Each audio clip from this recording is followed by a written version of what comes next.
Hi, welcome back to our channel Mauryas world. ఈరోజు మన recipe గోంగూర chicken. చికెన్లో కారం,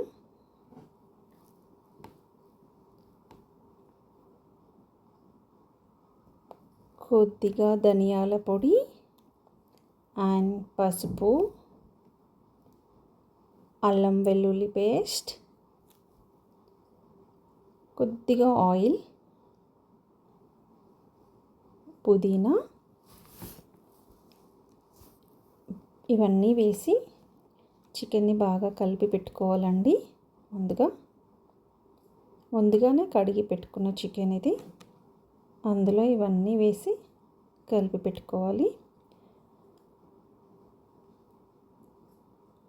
ప్యాన్లో ఆయిల్ వేసుకొని ఆయిల్ వేడయ్యాక మసాలా దినుసులు వేసుకోవాలండి.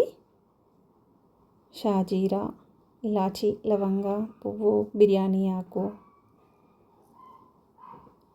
గ్రీన్ చిల్లీ, పచ్చిమిర్చి,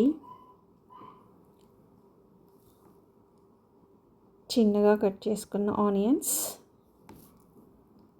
ఇవన్నీ వేసి బాగా ఫ్రై చేసుకోవాలి. ఆనియన్స్ బ్రౌన్ కలర్లోకి వచ్చేంత వరకు ఫ్రై చేయాలి. కొద్దిగా పుదీనా, అల్లం వెల్లుల్లి పేస్ట్, పసుపు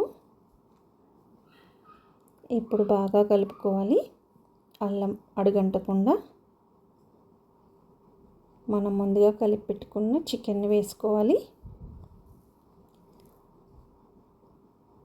గోంగూర చికెన్ కోసం ముందుగా మనం గోంగూరను బాగా కడిగి ఒక గిన్నెలో గోంగూర, పచ్చిమిర్చి వేసి ముందుగా నేను ఉడకబెట్టి పెట్టుకున్నాను పేస్ట్ని. గోంగూరని డైరెక్ట్గా ఇందులో వేస్తే బాగోదు, అందుకే గోంగూరని సపరేట్గా ఉడికించుకున్నాను. చికెన్లో కొద్దిగా సాల్ట్ యాడ్ చేసి ఆయిల్ పైకి వచ్చేంత వరకు ఉడికించుకోవాలి చికెన్ని. ముందుగా ఉడికించుకున్న గోంగూరని యాడ్ చేశాను. ఇలా దగ్గరగా ఉడికించుకోవాలండి. ఇందులో డైరెక్ట్గా వేస్తే జిగురు బాగోదండి. అది ఇలా సపరేట్గా ఉడికించుకొని వేసుకుంటే బాగుంటుంది. ఇదంతా బాగా కలుపుకోవాలి. మూత పెట్టుకొని మళ్ళీ 5 మినిట్స్ ఉడికించుకొని గరం మసాలా వేసాను. అంతే, గోంగూర చికెన్ రెడీ. ఫైనల్గా కొత్తిమీర, వేడి వేడి చికెన్ రెడీ.